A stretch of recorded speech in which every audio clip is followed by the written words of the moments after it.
Selamat pagi Bapak Ibu, kita kembali di ibadah online pagi hari ini. Kita mau angkat satu pujian, katakan Tuhan baik, Tuhan luar biasa, Dia Tuhan yang sungguh-sungguh amat baik. Amin. Open the eyes of my heart, Lord. Open the eyes of my heart. I want to see you. I want to see you. Open the eyes of my heart, Lord. Open the eyes of my heart. I want to see you. I want to see you. Amen. Katakan, biarlah kami memandang-Mu Tuhan. Bukalah mata hati kami. Bukalah Tuhan supaya kami boleh melihat kemuliaan-Mu, kebesaran-Mu Tuhan.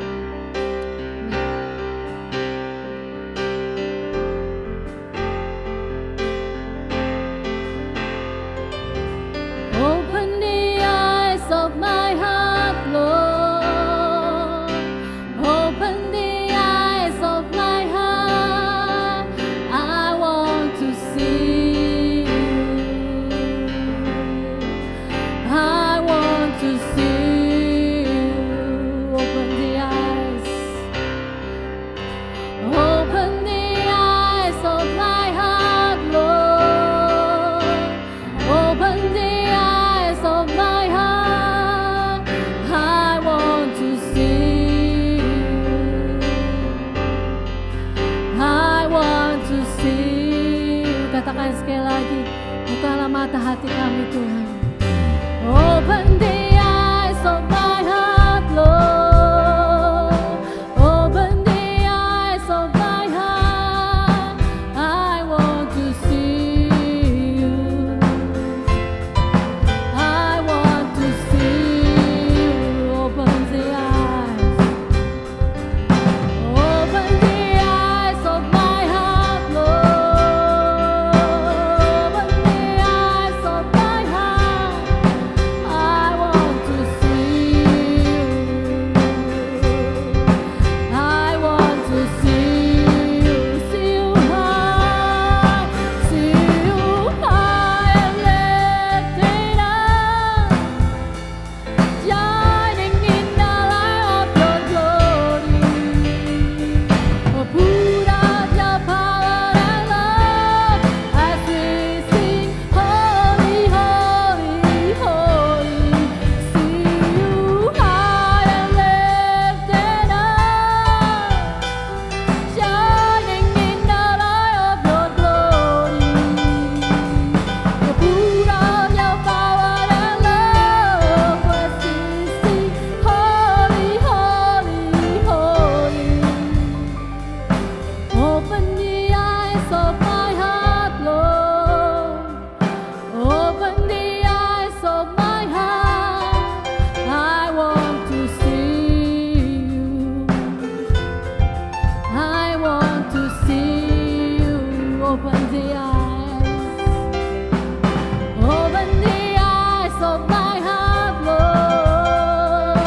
Open the eyes of my heart. I want to see you. I want to see you. Oh, see you high. See you high and lifted up. Shining in the light of your glory.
Kuduslah Engkau Tuhan. Kudus, kudus, kudus. Kudus, kudus, kudus. Kudus, kudus, kudus. Biar ku memandangmu. Katakan kudus, kuduslah Engkau Tuhan. Kudus, kudus, kudus. Kudus, kudus, kudus. Kudus, kudus, kudus. Biar ku memandang. Katakan sekali lagi, sebab Engkau kudus Tuhan. Kudus, kudus, kudus. Kudus, kudus, kudus. Kudus, kudus, kudus. Biar ku katakan kudus, kuduslah Engkau Tuhan. Kudus, kudus, kudus. Kudus, kudus, kudus. Kudus, kudus, kudus. Biar ku memandangmu. Sebab Engkau Tuhan yang kudus. Sebab Engkau Tuhan yang kudus. Biar mata kami memandang Engkau Tuhan yang kudus. Sebab Engkau kudus. Sebab Engkau kudus, kudus, kuduslah Engkau Tuhan.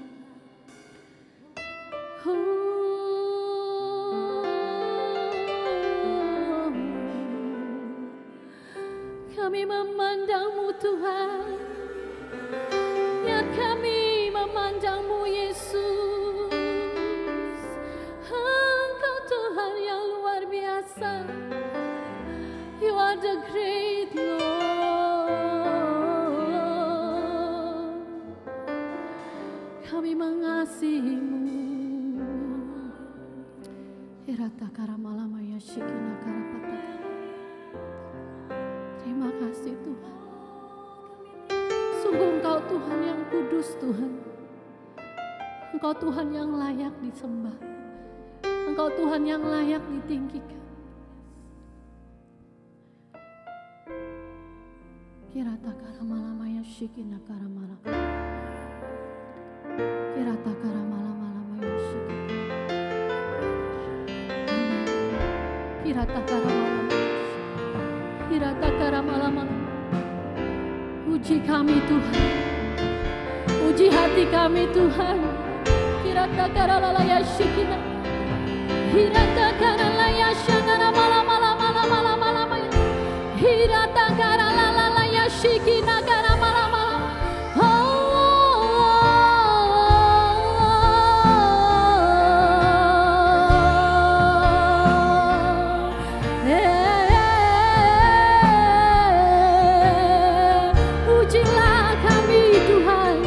Selidikilah kami, biar hati kami memandang-Mu, biar hati kami memandang-Mu Tuhan. Sebab Engkau besar, sebab Engkau ajaib, sebab Engkau agung, sebab Engkau dahsyat, Allah yang luar biasa. Oh, nama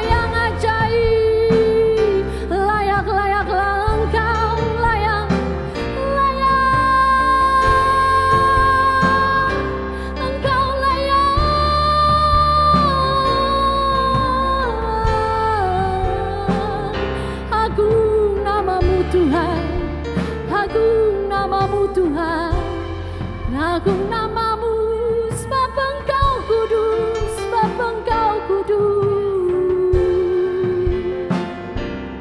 Terima kasih Tuhan, Yesus ajaib. Apa yang Kau perbuat ajaib Tuhan. Engkau besar, Engkau besar.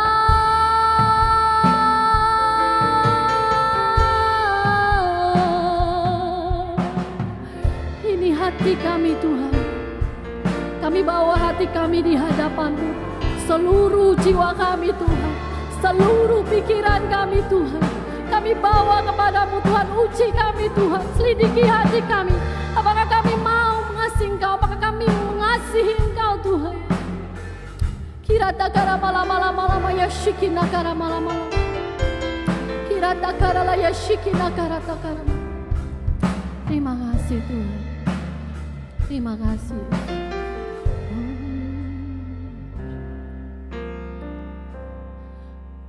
Ujilah aku Tuhan, yes Tuhan.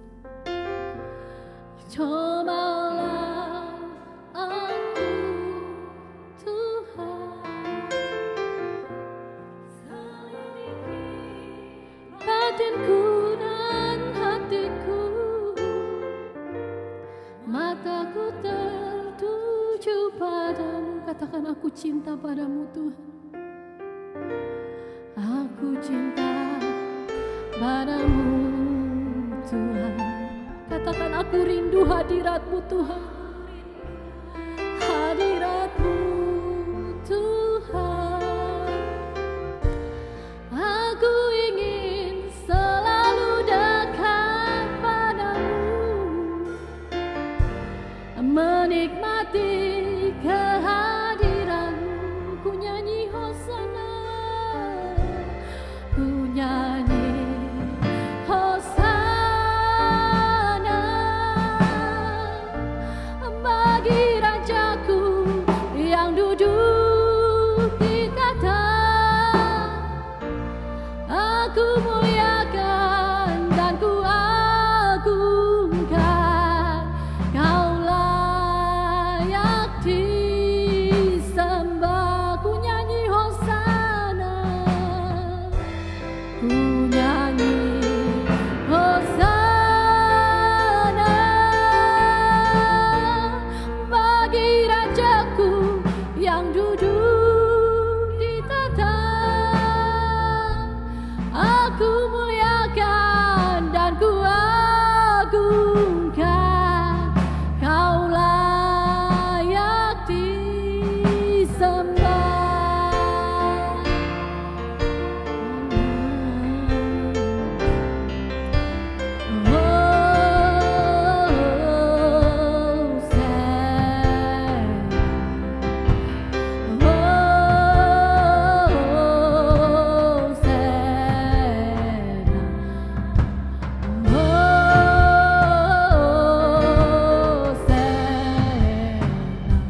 Sebab Dia Tuhan yang layak dipuji dan disembah.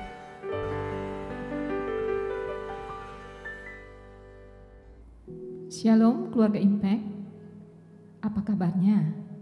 Salam sehat, baik secara jasmani, terlebih rohani.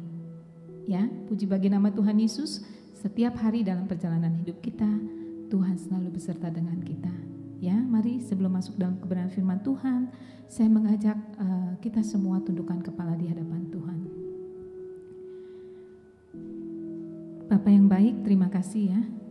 Melihat ke belakang, kami sungguh kagum akan penyertaan-Mu, kami sungguh kagum akan pelayanan-Mu, kami sungguh kagum akan kasih setia-Mu Tuhan Yesus dalam hidup kami, dalam hidup setiap kami anak-anak Tuhan. Kalau pada pagi hari ini kami punya kesempatan belajar dari firman Tuhan, Allah Roh Kudus, berikan kami hati yang bijaksana, berikan kami hikmat-Mu supaya kami boleh mengerti ke depan menghadapi hari-hari yang jahat. Kami terus berjalan bersama dengan Engkau, dan kami tahu Tuhan, Engkau tidak pernah meninggalkan kami. Terima kasih Roh Kudus, terima kasih Tuhan Yesus, terima kasih Bapa Surgawi. Kami menyerahkan jam pembelajaran firman-Mu pada hari ini di dalam nama Tuhan Yesus. Amin. Puji Tuhan, kalau kita sudah mengingat tentang tema bulan ini, ya, kita spiritual journey, pagi ini kita akan belajar dari satu tokoh dalam Alkitab, yaitu tokoh Samuel. Ya, ada Bapak Ibu Saudara yang gak kenal tokoh ini? Ini adalah tokoh favorit yang sering kita dengar juga di sekolah minggu. Ya, siapa itu Samuel? Banyak predikat yang diberikan kepada Samuel, dan memang luar biasa tokoh ini ya. Samuel, beberapa waktu yang lalu kita juga belajar dia adalah pendoa syafaat. Ya, dia di 1 Samuel 12 ya ayat 23 dikatakan dia merasa berdosa kalau dia enggak berdoa buat bangsanya. Siapa itu Samuel? Ya, Samuel juga mendapat predikat seorang imam. Ya, karena dalam hidupnya Samuel itu menggantikan sebagai imam di bait Allah, menggantikan Imam Eli. Siapa itu Samuel? Dia juga terkenal dengan nabi ya, dia adalah salah satu nabi besar di dalam Alkitab. Ya, pada zamannya, pada waktu hidupnya dia menobatkan 2 orang raja buat Israel, buat bangsa Israel. Ya, yaitu Saul dan Daud. Dia termasuk nabi terbesar juga ya, salah satunya. Lalu siapa itu Samuel? Samuel juga kita ingat dia adalah hakim. Hakim waktu itu adalah sebutan bagi pemimpin bangsa Israel yang ketika dia keluar dari perbudakan di Mesir, sebetulnya Musa salah satunya ya, tapi ketika dia masuk ke Kanaan, dipimpin Yosua masuk ke Kanaan, disitulah mulai Tuhan menunjuk para hakim. Nah, Samuel adalah hakim Israel yang terakhir, karena ketika dia menjabat sebagai hakim pemimpin bangsa Israel saat itu, luar biasa orang-orang Israel, dia menuntut seorang raja. Ya, kalau kita ada di posisi Samuel, mungkin kita juga terluka ya. Tapi lihat Samuel, ya. Nanti kita belajar ya. Yang kedua, dia juga hakim, salah satu hakim terbesar. Di Alkitab disebut hakim terbesar karena sepanjang hidupnya Samuel memerintah atau ada buat bangsa Israel. Ya, Samuel namanya sendiri artinya Allah mendengar. Ya, Al itu artinya Allah, Tuhan. Sem artinya mendengar. Ya, kelahiran Samuel adalah buah pergumulan seorang ibu yang bernama Hana. Ya, kita tahu cerita ini.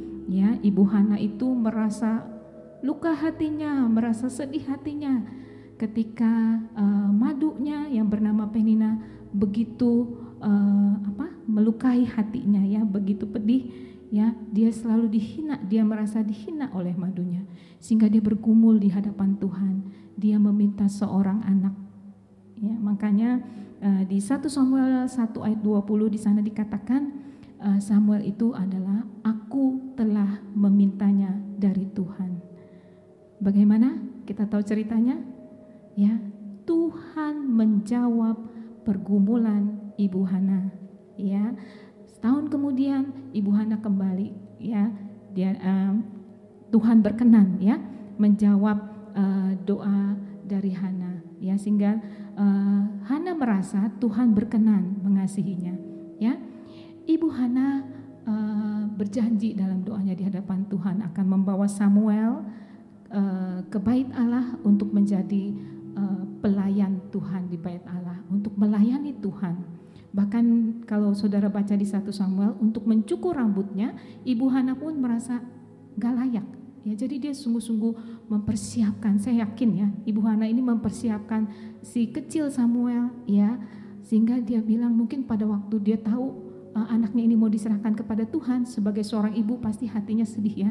Ini anak yang aku boleh minta dari Tuhan, sekarang aku mesti bawa kepada Tuhan. Tapi dia sudah berjanji, dia bawa ketika firman Tuhan bilang, ya, Samuel ketika masa disapih, mungkin sekitar usia 3-4 tahun, ya, Ibu Hana membawa Samuel kecil ke rumah Tuhan, ke bait Allah. Untuk apa? Untuk boleh menjadi pelayan Tuhan, ya, untuk boleh melayani Tuhan di bawah pimpinan Imam Eli. Saya yakin gak mudah untuk Samuel kecil, ya.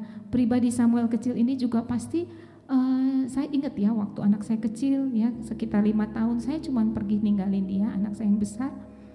Saya cuma pergi ninggalin dia sebentar ke depan. Dia itu udah nangis-nangis, ya, mami, dia udah nungguin di depan pintu, ya. Saya sampai sedih ngelihatnya ya. Saya juga yakin ketika Samuel ditinggal ibunya, ya, pasti di hati kecil Samuel, wah mama aku pergi, gimana nih, ya. Tapi saya yakin juga Ibu Hana sudah mempersiapkan, ya. Di sini juga kita belajar, kita orang tua mempersiapkan gak anak-anak kita untuk datang kepada Tuhan, ya, utamakan Tuhan dalam hidupnya, ya. Samuel mungkin lagi kecil diajar sama mamahnya, sama ibunya yang bernama Hana itu, Samuel nanti kamu gak sama mama ya, mungkin ya, saya yakin itu, ya, karena sudah dipersiapkan, ya. Samuel kamu mesti taat ya sama Imam Eli di bait Allah, ya. Samuel kamu harus dengar-dengaran ya, mungkin banyak nasihat-nasihatan. Samuel kecil yang usia 3-4 tahun, ini anak luar biasa ya, yang taat, yang dengar-dengaran, sehingga Tuhan melihat Samuel mau berespon. Waktu dibawa ke dalam bait Allah, ya, tinggal bersama dengan Imam Eli, ya, walaupun dia hidup di sekitar bait Allah, Imam Eli kalau sudah baca di sana, anak Imam Eli bukan anak-anak yang baik, ya, dia tidak takut, mereka tidak takut akan Tuhan. Ada 2, Hofni dan Finehas di sana, mereka tidak takut akan Tuhan. Tapi Samuel, ya, ketika diajar sama Imam Eli di bait Allah, ya, dia mau taat, dia mau dengar-dengaran. Sehingga satu waktu, ya, Tuhan mau melihat Samuel berespon. Kita ingat ceritanya di sekolah minggu tentang, ya, 1 Samuel 3, di sana dibilang Samuel terpanggil. Ya, Samuel mendengar suara Tuhan secara audible. Ya, Samuel dipanggil, Samuel, Samuel, ketika dia tidur. Dan saudara, Samuel bingung. Dia tanya ke Bapak Eli, ke Imam Eli, ya, sampai 3 kali kata Imam Eli, dia bilang apa? Berbicaralah Tuhan, ya. Di sini kita lihat, berbicaralah Tuhan sebab hamba-Mu ini mendengar. Ya, Imam Eli suruh mengatakan itu, ya, kepada, kalau kamu dengar lagi suara Tuhan, nanti kamu bilang, ya. Yang ketiga kalinya Samuel bicara seperti itu, dan Samuel tahu, ya, itu benar-benar suara Tuhan secara jelas, secara audible dia mendengar suara Tuhan memanggil. Kalau saya renungkan, kok beda sekali ya panggilan Samuel, ya. Kalau misalnya Musa, ya, kemarin kita belajar juga Musa, ya, dia dipanggil Tuhan lewat semak belukar. Tuhan langsung bilang, tanggalkan kasutmu, itu akulah Tuhan, ya, langsung menyatakan dirinya Tuhan kepada Musa. Panggilan kepada Paulus, Tuhan juga langsung menyatakan dirinya kepada Saulus ketika diuber-uber, dibuat matanya buta di Damsik. Tapi kepada Samuel, ya, Tuhan ingin memperkenalkan dirinya, ya. Tuhan ingin Samuel melatih pendengarannya, Ya, kita belajar, apakah kita juga bisa belajar melatih pendengaran kita terhadap suara Tuhan. Tuhan ingin Samuel membedakan antara suara manusia, suara Tuhan atau suara-suara di sekitarnya. Ya, Samuel saat itu sudah belajar firman, mungkin sudah belajar Taurat dari Imam Eli, ya, sudah belajar hidup sungguh-sungguh di hadapan Tuhan. Dan Tuhan mengejar saat itu supaya Samuel melatih pendengaran akan suara Tuhan. Sejak itu kita bisa lihat di dalam 1 Samuel 3, mari kita baca 1 Samuel 3 ayat yang ke-19. Saya bacakan buat saudara. Dan Samuel makin besar dan Tuhan menyertai dia, dan tidak ada satupun dari firman-Nya itu yang dibiarkannya gugur. Ya, ada, kalau boleh dibilang ada 3 rahasia perjalanan hidup kerohanian Samuel. Ya, spiritual journey ada 3 di situ yang saya bisa tangkap. Ya, yang pertama kalau kita lihat di situ, dan Samuel semakin besar. Ya, Samuel semakin besar. Semakin besar itu artinya mengalami pertumbuhan. Setuju ya? Kalau ciri-ciri makhluk hidup kita belajar di sains, salah satunya adalah bertumbuh dari kecil menjadi besar. Ya, kalau enggak besar-besar, kecil terus, artinya gimana? Bertumbuh enggak dia? Enggak ya, artinya dia mengalami sesuatu yang mungkin ada penyakit di dalam tubuhnya. Ya, jadi harus diobatin dulu tuh supaya bisa bertumbuh. Ya. Saya pernah punya murid ya, mungkin saya pernah saksikan juga beberapa di antara kita. Waktu itu saya megang mereka kelas 3 ya, ada 3 anak laki-laki yang kecilnya hampir sama semua, kecil bertiga ya. Saya masih ingat nama-nama mereka, tapi ada saat saya bilang sama kepala sekolah, kayaknya ini anak ada sesuatu yang beda nih ya. Terus kepala sekolah saya bilang, enggak lah, lihat aja ibu bapaknya bibitnya kecil-kecil ya. Tapi benar saudara, ya ketika dia bertumbuh di kelas, kan harusnya mereka bertambah besar, bertambah tinggi lah setidaknya ya. Ketika mereka sampai di kelas 5, ada satu yang segitu-gitu aja, yang gak bisa bertumbuh. Nah ya, ketika itu orang tuanya baru ngeh ya, waduh, jadi mereka bawa ke dokter, disuntik hormon supaya diobati dan bisa bertumbuh. Ya, itu pertumbuhan jasmani, pertumbuhan pertumbuhan secara badan ya, pertumbuhan jasmani. Tapi pertumbuhan itu juga adalah salah satu ciri ya di mana Samuel bisa menjalani kehidupan rohaninya. Ya, saya dan saudara juga harus belajar bertumbuh secara rohani. Ya, kalau kita tahu kita segitu-gitu aja, kok kayaknya gue dari dulu setelah jatuh dalam dosa bertobat, ya mungkin gak sungguh-sungguh ya. Tapi kalau kau bertobat, itu adalah sebetulnya langkah awal. Itu adalah pemulihan supaya kita bisa bertumbuh secara rohani. Ya, pertobatan itu adalah langkah awal untuk kita bertumbuh secara rohani. Ya, jadi yang pertama ini rahasia Samuel adalah bertumbuh secara rohani. Ya, ada ayat yang kita mau lihat bagaimana mengklasifikasikan pertumbuhan secara rohani. Mari kita bisa lihat dari 1 Yohanes.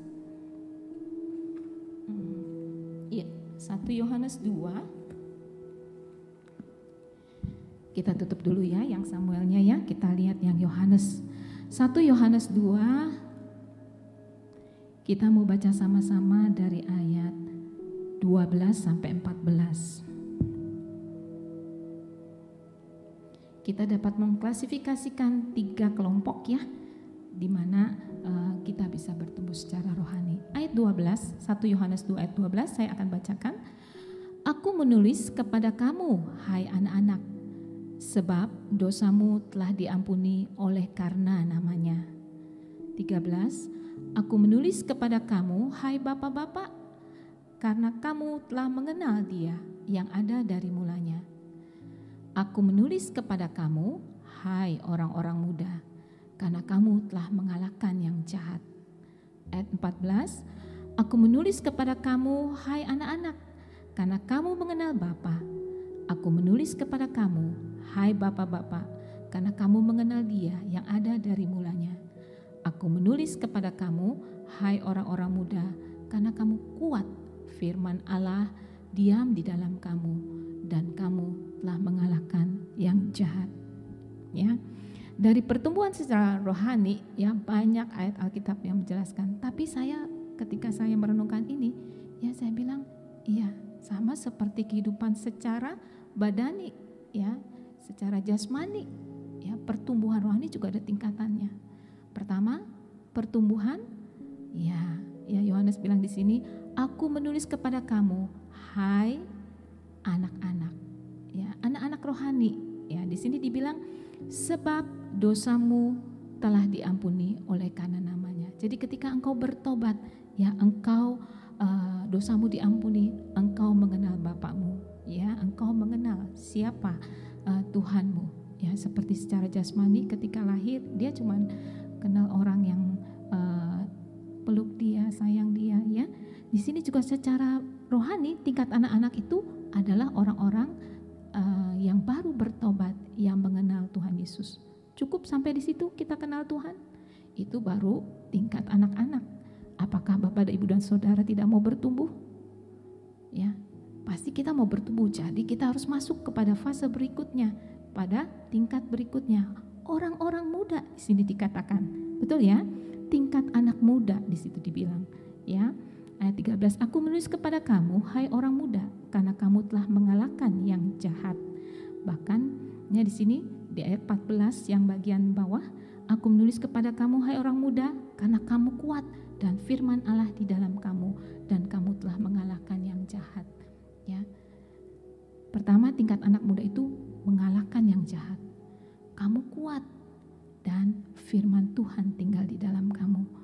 Waktu saya renungin ini, kok disebutnya bapak-bapak lebih dahulu ya dibanding anak-anak muda. Ya, tingkatan anak-anak terus disebutnya tingkat bapak-bapak, baru tingkatan orang muda.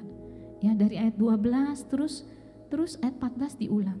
Ya, nanti kita belajar sama-sama ya, tapi itu kita lihat ya. Tingkat anak muda itu tingkat kalau kerohanian kita meningkat jadi anak muda, kita tahu nih bahwa ini keliru ya. Kita nggak mau seperti itu ya. Aku mau kalahin si jahat, tapi aku nggak bisa nih pakai kekuatan aku sendiri. Ingat ya, ada firman Allah yang harus diam di dalam kita. Ya, firman itu harus dihidupkan.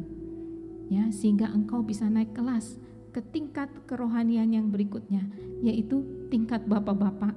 Ya, di sini bilang, aku berkata kepada engkau, hai bapak-bapak. Ya, kenapa bapak-bapak disebutkan di sini? Karena kamu mengenal Dia.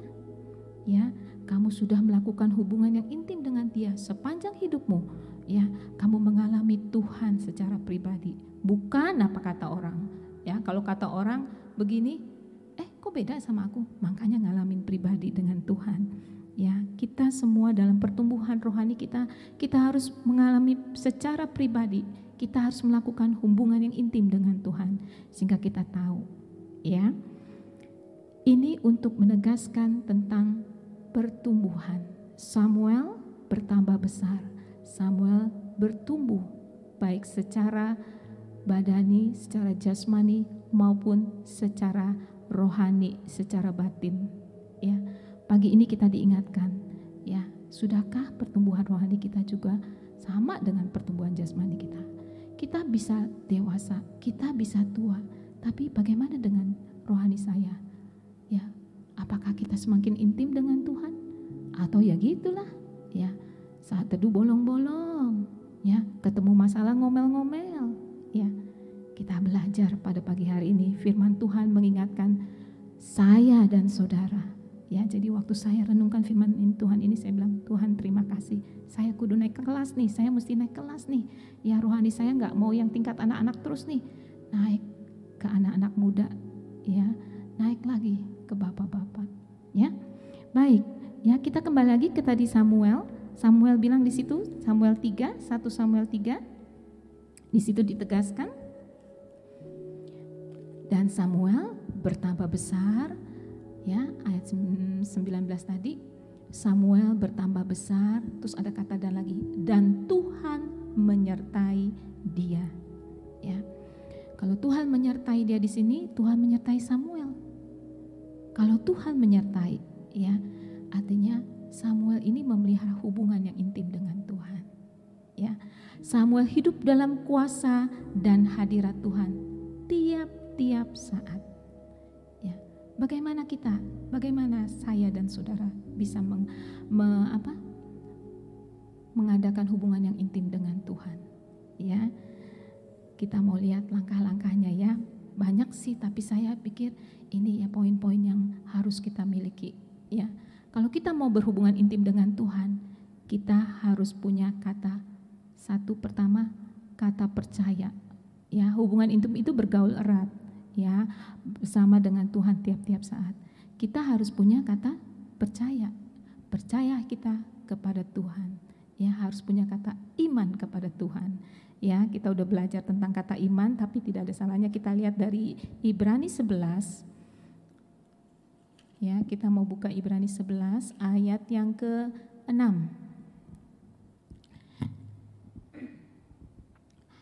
Di situ dikatakan, Ibrani 11 ayat 6, tetapi tanpa iman tidak mungkin orang berkenan kepada Allah. Ya, tanpa iman, tanpa percaya saudara dan saya kepada Tuhan, ya, tidak mungkin kita berkenan kepada Tuhan. Tidak mungkin ada hubungan yang intim kalau nggak ada kata percaya. Pasti best friend juga harus dia tahu sifatnya, dia tahu hobinya, dia tahu tiap-tiap hari bagaimana pengen itu, ya, yang maksudnya berhubungan intim. Apalagi dengan Tuhan, kita harus punya kata percaya. Segala sesuatu yang Tuhan rancangkan buat kita adalah damai sejahtera. Ya, segala dosa kita sudah dipaku di kayu salib. Saya percaya itu Tuhan. Segala sakit penyakitku sudah Engkau tanggung di kayu salib. Jadi ketika sakit, Tuhan, oleh bulu-bulumu aku percaya aku disembuhkan. Tuhan, Engkau merancangkan damai sejahtera Tuhan, bukan kecelakaan. Ya, aku percaya Tuhan, masa depanku ada di tangan Tuhan. Satu kali saya ngalamin patah semangat yang luar biasa. Ya, saya bilang, Tuhan, hidup kok begini amat ya, nggak enak gitu ya. Pokoknya ada sesuatu yang saya nggak bisa ceritakan di sini, tapi saya diingetin lagi. Ya, saya merasa Tuhan, saya bagaimana nih ya. Tapi terus saya ingat ada satu ayat ya di Amsal 31 ya, Amsal 31 ayat 25 ya, di situ dibilang, kita lihat ya, Amsal 21.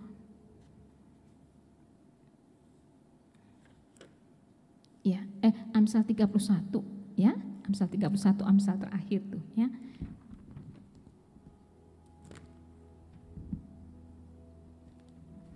Ini ayat selalu mengingat saya ketika saya sebagai ini, dia ingatkan kita, pakaiannya adalah kekuatan dan kemuliaan. Ia tertawa tentang hari depan. Jadi ketika saya lemah, saya patah semangat, saya bilang, ia tertawa tentang hari depan. Tuhan, saya milik Tuhan. Ya, pakaian saya itu adalah kekuatan, kemuliaan dari Tuhan. Ya, dan saya mau tertawa tentang hari depan saya. Ya, enggak ada yang bisa membuat saya jadi begini terus Tuhan. Ya, saya yakin Bapak Ibu Saudara ngalamin itu ya. Ketika engkau mengalami patah semangat, ya, ada kuasa Tuhan yang membuat saudara dikuatkan. Ya, percaya akan masa depan kita di tangan Tuhan. Bagaimanapun kondisi saudara saat ini, ketika kau membangun hubungan dengan Tuhan, Tuhan akan memberikan kekuatan-kekuatan yang baru. Ya, pertama kita harus punya percaya kita kepada Tuhan. Ya, ketika engkau bergaul intim dengan Tuhan, ya, sama seperti hubungan suami istri. Kalau menjadi suami dan istri harus ada kata percaya. Ya, saya percaya kepada suami saya percaya kepada saya. Sehingga percaya itu merupakan iman itu, ya, merupakan landasan kita untuk bisa bergaul intim dengan Tuhan. Kedua, yang juga saya rasa ini penting, kita mau mengalami perubahan. Ketika kau belajar untuk membangun hubungan intim dengan Tuhan, kau mau mengalami perubahan. Ya, kita lihat dari Lukas 9. Mari kita buka bersama Lukas 9. Injil Lukas 9. Ayat yang ke-23. Ini ayat juga sering kita baca ya. Tapi biarlah pada pagi hari ini ayat ini mengingatkan kita semua. Ayat ke-23 mengatakan, setiap orang yang mau mengikuti aku, ia harus menyangkal dirinya, memikul salibnya setiap hari dan mengikuti aku. Ya, intinya mengalami perubahan itu kita harus belajar untuk yang tadinya kita suka marah. Ya, kita tahu nih, ya nggak berkenan kalau marah sama Tuhan. Tuhan, berikan aku hikmat-Mu untuk boleh menahan amarahku, untuk boleh lebih sabar lagi. Ya, atau tadinya kita garang, kasar, ya, kita bisa melalui hubungan intim kita akan mau mengalami perubahan, ya. Bahkan di sini dibilang, ya, tidak mudah sih memang, tapi ingat, percaya Tuhan beserta dengan saudara dan saya tiap-tiap hari. Dia akan memberikan hikmat-Nya untuk kita boleh, kalau kita rindu, Tuhan ubahkan hidupku untuk boleh berjalan selalu, ya, mengizinkan Tuhan, ya, menjadi Tuhan dan Rajaku, untuk boleh berjalan menaati Tuhan dalam segala hal apapun. Ya. Banyak pasti kesaksiannya di hidup saudara dan saya, ya. Nah, yang ketiga yang kita mau lihat bagaimana kita bergaul intim dengan Tuhan adalah kita harus taat, ya. Kalau di sekolah minggu taat itu takut akan Tuhan, artinya kita juga harus mengasihi Tuhan, ya. Yohanes 14 ayat 15 di sana dikatakan, Injil Yohanes 14 ayat 15, ya. Pasti ada beberapa saudara yang sudah hafal ini, ya.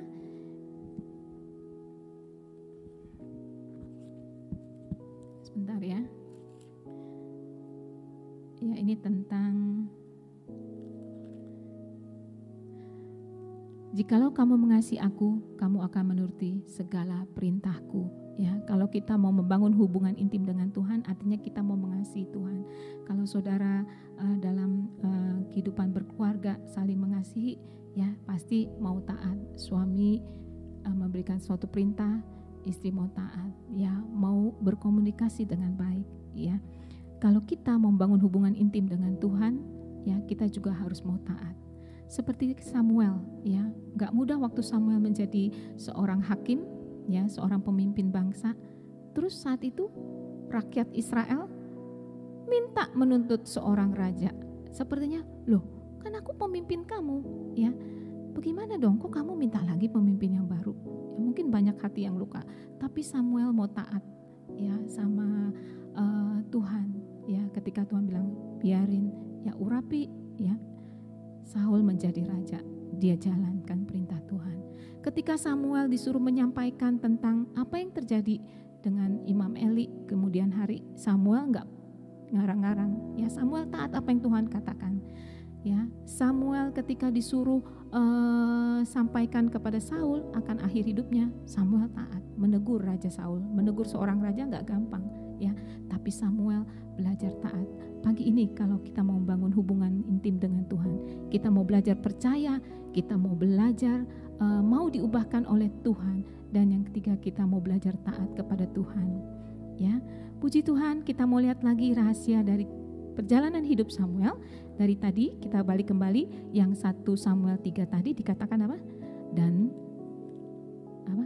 Tidak ada 19, ya, di situ. Dan Samuel makin besar, yang pertama pertumbuhan iman, yang kedua Tuhan menyertai dia, ya. Samuel membangun hubungan yang intim dengan Tuhan, dan yang ketiga dikatakan tidak ada satupun dari firman-Nya itu yang dibiarkannya gugur. Jadi Samuel hidup dalam firman Tuhan, ya. Samuel mengizinkan Tuhan membentuk manusia batinianya, ya, untuk boleh sesuai dengan rencana Tuhan dalam hidupnya, ya. Samuel selalu memperkatakan. Pagi ini kita juga diingatkan, ya, yang ketiga, apakah saudara dan saya sudah menghidupkan firman, ya, orang-orang muda, orang yang kuat, orang yang mengalahkan si jahat, tapi juga orang yang harus, ya, memperkatakan firman, ya, firman Tuhan diam di dalam kita. Tadi dikatakan, mungkin kau sudah intim dengan Tuhan, tapi kau lupa, ya, membaca firman dan menghidupkannya. Ya, hari ini kita belajar untuk merespon kebenaran firman Tuhan. Ya, kalau Samuel bilang tidak ada satupun, jadi kita baca di 1 Samuel 3, tidak ada satupun firman-Nya yang dibiarkannya gugur. Tuhan melihat respon kita. Ya, kita mau bertumbuh dalam kehidupan rohani kita, kita mau bergaul intim dengan Tuhan, dan kita mau menghidupkan firman Tuhan dalam hidup kita sehari-hari. Puji Tuhan, biarlah Roh Kudus yang menerjemahkan untuk setiap kita, dan kita mau kembali berdoa untuk kebenaran firman Tuhan ini. Tuhan Yesus yang baik, terima kasih untuk semua berkat-Mu dalam hidup kami. Kami tahu Tuhan, segalanya adalah milik-Mu. Tapi kami Tuhan mau dalam hidup kami juga Tuhan, kami memberikan buah-buah yang boleh memuliakan nama Tuhan. Dalam hidup kami Tuhan, kami melihat betapa Tuhan nyata sepanjang perjalanan hidup kami. Biarlah kami dijumpai setia pada saat Engkau datang dan menjumpai kami. Terima kasih Tuhan Yesus, diberkatilah seluruh keluarga Impact, baik anak-anak kecil, anak-anak muda, orang tua, dan kami setiap kami boleh memuliakan nama Tuhan dan bertumbuh bersama dalam kehidupan rohani kami. Terima kasih Tuhan, kami mengucap syukur karena Engkau selalu ada dalam hidup kami. Dalam nama Yesus kami memberkati perenungan firman Tuhan pagi ini, dan seluruh keluarga Impact diberkati Tuhan. Amin. Puji Tuhan. Tuhan Yesus memberkati kita.